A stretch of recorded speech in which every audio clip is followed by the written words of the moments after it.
నమస్తే. భారత్ సుమారు 92,000 కోట్ల రూపాయలతో అండమాన్ నికోబార్ ఐలాండ్స్‌లో ఒక ప్రాజెక్టు నిర్మాణం చేపడుతోంది. ఈ ప్రాజెక్టు పేరు చెబితే ప్రస్తుతం చైనాకు టెన్షన్ పట్టుకుంది. అసలు ఈ ప్రాజెక్టు దేనికోసమని కడుతున్నారు? అసలు ఏమేమి కడుతున్నారు ఈ ప్రాజెక్ట్‌లో భాగంగా? ఒక గ్రీన్‌ఫీల్డ్ ఇంటర్నేషనల్ ఎయిర్‌పోర్ట్‌తో పాటు అలాగే ఒక పోర్ట్ కూడా కడుతున్నారు. ఎక్స్‌క్లూజివ్ ఎకనామిక్ జోన్ కూడా అక్కడ నిర్మాణం జరుగుతోంది. మరి ఈ ప్రాజెక్టు పేరు చెబితే ఎందుకు చైనా టెన్షన్ పడుతోంది? అక్కడ ఈ ప్రాజెక్టుకు ఉన్నటువంటి జియో పొలిటికల్ ఇంపార్టెన్స్ ఏంటి?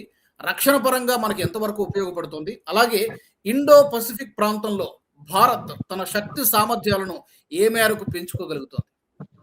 Let's talk about it. నాతో జాయిన్ అవుతున్నారు డిస్కషన్‌లో డిఫెన్స్ ఎక్స్పర్ట్ అలాగే రిటైర్డ్ కల్నల్ వివి రావు గారు. రావు గారు నమస్తే. చెప్పండి. రావు గారు, 92,000 కోట్ల రూపాయలతో మొదలుపెట్టినప్పుడు 72,000 కోట్లు, ఇప్పుడు బడ్జెట్ పెరిగిందనుకోండి. 92,000 కోట్ల రూపాయలతో భారత్ ప్రతిష్టాత్మకంగా ఈ ప్రాజెక్టు కడుతోంది. కరెంట్ స్టేటస్ ఏంటి? దానికంటే కూడా ముఖ్యమైనది, ఎందుకు ఇది ఈ ప్రాజెక్టు కట్టడానికి అసలు మెయిన్ ఉద్దేశం ఏంటి? పర్పస్ ఏంటి అసలు? చాలా థ్యాంక్స్ అండి ఈ టాపిక్ రేజ్ చేసినందుకు. I'm personally grateful to you. ఎందుకంటే దాదాపు 4.5 దశాబ్దాల క్రితం ఇదే ఏరియాలో గ్రేట్ నికోబార్, మొత్తం నికోబార్ దీవులకి ఫ్రంట్ లైన్ ఆఫ్ డిఫెన్స్ కింద దాని ఇన్ఛార్జ్ కింద పనిచేయడం జరిగింది నేను. సో ఆ విధంగా ఆ ఏరియాని చూడడం, దాని గురించి కొంచెం ఐడియా ఉంది. ఇప్పుడు అండమాన్ నికోబార్ దీవులు అన్నది మన బర్మా దగ్గర నుంచి తీసుకుంటే ఒక వెన్నుముకలాగా వస్తుంది మొత్తం బే ఆఫ్ బెంగాల్లో. ఇది దాదాపు ఇండియన్ ఓషన్ వరకు వెళ్ళిపోతుంది. మలేషియా, సింగపూర్, థాయిలాండ్ ఒక సైడ్ ఉండగా, మయన్మార్ ఒక సైడ్ ఉండగా, ఇటువైపు పశ్చిమాన్ని ఇండియా ఉంది. ఇండియా అంటే శ్రీలంక ఉంది. ఈ విధంగా చూస్తే ఏంటంటే చాలా స్ట్రాటజిక్ ఏరియా. అలాగే దీని దక్షిణ మోస్ట్ భూభాగం ఏదైతే ఉందో ఇందిరా పాయింట్ అంటారు. ఆ ఇందిరా పాయింట్ అన్న చోట అది సింగపూర్ లైన్లో ఉంటుంది. అక్కడి నుంచి ఇండోనేషియా కేవలం 65 కిలోమీటర్లు మాత్రమే. అక్కడ నుంచుంటే ఒక్కోసారి క్లియర్ విజన్ ఉన్నప్పుడు మీకు షిప్స్ కనిపిస్తాయి దూరంగా. ఇంటర్నేషనల్ వాటర్స్ లో సేల్ అవుతున్న షిప్స్ కనిపిస్తాయి. అయితే ఇది ఒక ట్రైబల్ ఏరియా కింద ఉండేది ఇప్పటి వరకు. నార్త్ లో షాంపిన్స్ అన్న ఒక తెగ ఉంది. వీళ్ళు మిగతా తెగల్లాగా డార్క్ గా ఉండకుండా ఫెయిర్ గా ఉంటారు. అదే ఎల్లో రేస్ లాగా ఉంటారు. దాదాపు థాయిలాండ్, సింగపూర్ ఈ జాతితోటి కలిసినట్టుగా ఉంటారు. వాళ్ళు ఇప్పుడు కూడా అలాగే ఉన్నారు. దక్షిణంలో మాత్రం ఎక్కడైతే సీపోర్టు, ఈ విమానాశ్రయం ఇవన్నీ తయారు చేయాలనుకుంటున్నారో ఇప్పుడు ఆ ఏరియాలో మాత్రం అప్పటి నుంచి ప్రజెన్స్ మనకి మెల్లగా ఉంది. అయితే దీన్ని పాత హిస్టరీ చూస్తే నికోబార్ దీవుల్లో కార్ నికోబార్ అన్న దీవి సర్క్యులర్గా ఉండి, రౌండ్గా ఉండి, కొంత తక్కువ మాత్రం ఎత్తులుండి ఎయిర్పోర్ట్ కి బాగా అనువుగా ఉంటుంది. అందుకని చెప్పి ఆల్రెడీ ఒక ఎయిర్ ఫోర్స్ స్టేషన్ ఉంది ఆ ఏరియాలో. దాని దక్షిణంలో మేజర్ ఐలాండ్ చూస్తే ఐఎన్ఎస్ కమోర్తా దాని దక్షిణంలో ఇంకొక దీవి ఉంది. ఆ దీవి మధ్యలో ఒక న్యాచురల్ ఛానల్, మన వైజాగ్ లో న్యాచురల్ పోర్ట్ ఎలా ఉందో అలాంటి పోర్ట్ ఒకటి ఉంటుంది. అంతకుముందు 2వ ప్రపంచ యుద్ధంలో ఇది చాలా Dutch ships first world war లో ఇక్కడ షెల్టర్ తీసుకున్నాయి. అలాగే జర్మన్ షిప్స్ కూడా ఈ ఏరియాకి రావాలని చూసినాయి. అప్పుడు ఒక షిప్ మునిగిపోవడం కూడా, ఒక జర్మన్ షిప్ ఆ బేలో కూడా మునిగిపోవడం జరిగింది. అప్పట్లో ఉన్న ఒక అమ్మాయి తర్వాత ఆవిడని రాణి అని పిలిచేవారు. బ్రిటిషర్లు గౌరవించారు కాబట్టి ఆవిడ బ్రిటిష్ జెండా ఎగరేయడం వల్ల జర్మన్ షిప్ వెనక్కి వెళ్ళిపోవడం జరిగింది. ఆ కథ కూడా నడుస్తుంది. గ్రేట్ నికోబార్ అనేది మొత్తం మీద చాలా పెద్ద దీవి. దక్షిణ భూభాగంలో చాలా ఇన్లాండ్ వాటర్ ఉంది. అందుకని చెప్పి డీప్ పోర్ట్ కి చాలా అనుకూలంగా ఉంటుంది. ఇప్పుడు ఎప్పటి నుంచో, ఈవెన్ ప్రస్తుతం అపోజిషన్ గవర్నమెంట్ ఫార్మేషన్ లో ఉన్నప్పుడు కూడా ఈ ఏరియాని ఎక్స్క్లూజివ్ ఎకనామిక్ జోన్ కింద సింగపూర్ తరహా తీసుకురావాలని చాలా ప్రయత్నించారు.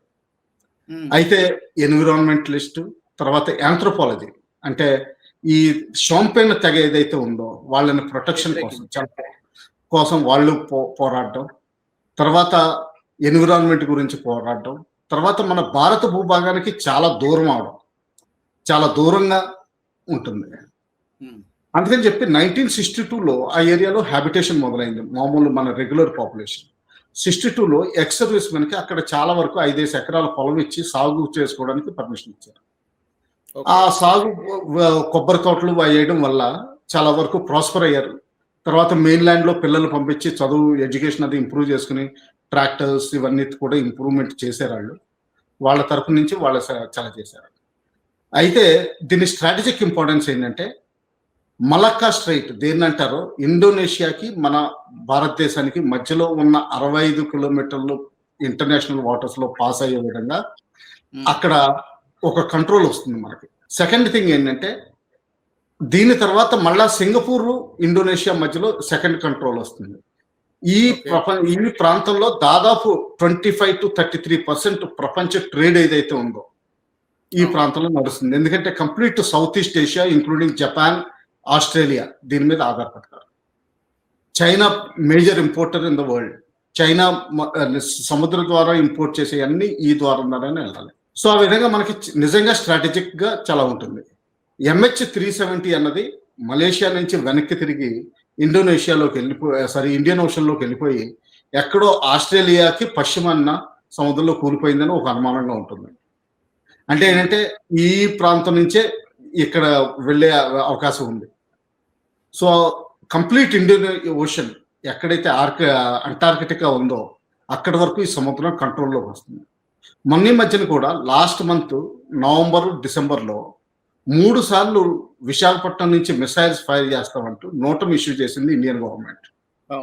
దాన్ని వెంటనే చైనీస్ షిప్స్ దాదాపు 6 సర్వేలెన్స్ షిప్స్ వచ్చి మనం ఏ మిసైల్ ఫైర్ చేస్తాం దాన్ని ట్రాక్ చేయడానికి రెడీగా ఉన్నారు.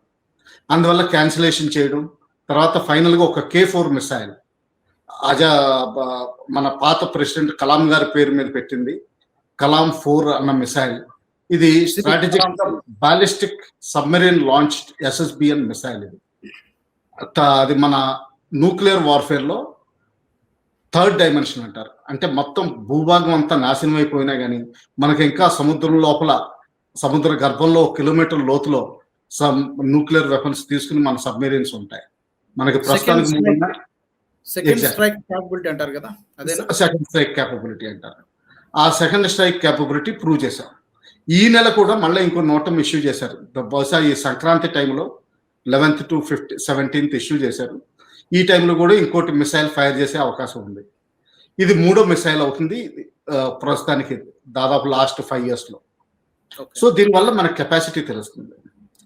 పోర్ట్ బ్లేర్ కూడా ఉంది అండమాన్ నికోబార్ దీవులో. యాక్చువల్గా ఈ పోర్ట్ బ్లేర్ మొత్తం ఈ దీవుల పేర్లే మార్చేశారు. అండమాన్ నికోబార్ పోర్ట్ బ్లేర్ అన్నది శ్రీ విజయపురం అంటున్నారు ఇప్పుడు.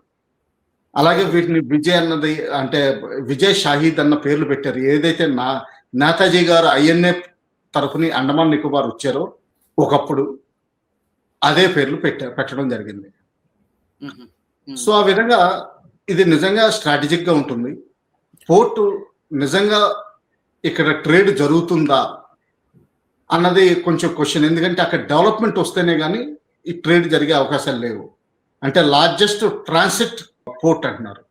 అంటే ఏంటంటే బేసికలీ ఈ కంటైనర్స్ దింపి కంటైనర్స్ మళ్ళీ తిరిగి ఎక్స్పోర్ట్ చేయగలగాలి.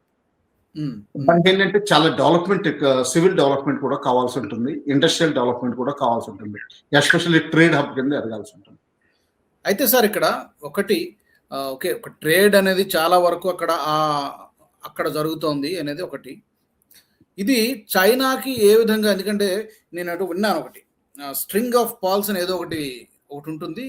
ఇది కట్టడం ద్వారా ఈ యొక్క ప్రాజెక్టు గ్రేట్ నికోబార్ ప్రాజెక్ట్ కట్టడం ద్వారా దానికి బ్రేక్ చేసినట్టు అవుతుంది. డెఫినెట్గా ఇది ఆ ఏరియాలో, ఇండో పసిఫిక్ ఏరియాలో ప్రాంతంలో చైనా డామినెన్స్ ని ఇది కొంతవరకు తగ్గించగలుగుతుందని చెప్తున్నారు. ఇది నిజమేనంటారా? ఎగ్జాక్ట్లీ. ఇప్పుడు ప్రస్తుతం ఏమవుతుందంటే మయన్మార్ తోటి ఒప్పందం కుదుర్చుకుంది. కోకో అన్న ఐలాండ్ మన భారతదేశం 1947లో బర్మాకి ఇచ్చేసాం. ఆ కోకో ఐలాండ్ లో వాళ్ళది సిగ్నల్ ట్రాన్స్మిటర్ స్టేషన్ ప్లస్ చిన్న డాక్ కట్టుకున్నారు. అంటే ఎమర్జెన్సీలో షిప్స్ ల్యాండ్ అయ్యే విధంగా అక్కడ లాజిస్టిక్స్ సప్లై రిప్లెనిష్ చేసుకునే విధంగా వాళ్ళు కట్టుకున్నారు. సో అది మనకి కొంచెం కంటకం కింద మారింది. ఎందుకంటే ప్రతిసారి వాళ్ళు అక్కడ కొన్ని షిప్స్ని స్టేషన్ చేయడం, తర్వాత మన కమ్యూనికేషన్స్ అన్ని మానిటర్ చేయడం జరుగుతుంది. దాని తర్వాత శ్రీలంకలో హనుమన్ బంద్ తోటల దగ్గర వాళ్ళు లోన్ ఇచ్చి వాళ్ళు పోర్ట్ కట్టుకున్నారు. అది MOU అండర్స్టాండింగ్ వల్ల ఇప్పుడు కూడా శ్రీలంకన్ గవర్నమెంట్ వెనక్కి తీసుకోవాలన్నా తీసుకోలేకపోతుంది. సో దానివల్ల శ్రీలంకలో తప్పనిసరిగా వీళ్ళ ప్రజెన్స్ ఉంది. ఇంకా ఇంకొంచెం పశ్చిమానికి వెళ్తే మన మాల్దీవ్స్ ఉంది. ఆ మాల్దీవ్స్ లో కూడా వాళ్ళు ఎక్కువ లోన్స్ ఇచ్చి ఒకప్పుడు దాదాపు మన ఇండియా సైడ్ నుంచి చైనా వైడ్కు తిప్పగలిగారు.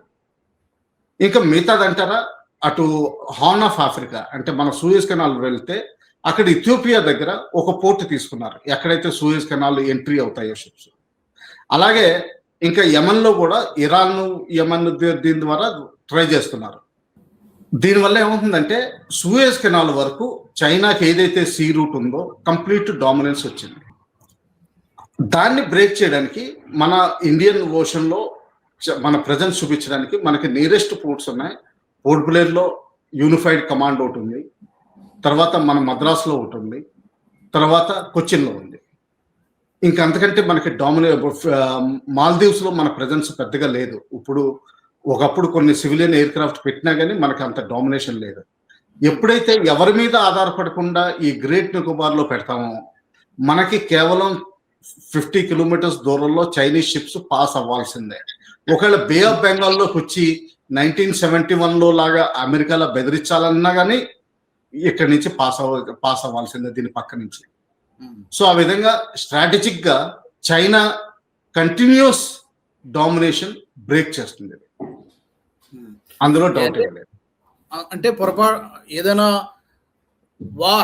యుద్ధం జరగాల్సినటువంటి సమయం వచ్చినప్పుడు కూడా డెఫినెట్ గా ఇది మనకి స్ట్రాటజిక్ గా ఒక కీలకమైనటువంటి స్థావరం అయ్యేటువంటి అవకాశం ఉందా అక్కడి నుంచి ఏమైనా? ఎగ్జాక్ట్లీ. ఒకవేళ ఇండియా చైనా వార్ నిజంగా అయితే అప్పుడు మన మొత్తం చైనా షిప్పింగ్ అంతా మనం కట్ చేయగలిగే పరిస్థితిలో ఉంటాం ఇక్కడ అండమాన్ నికోబార్ నుంచి.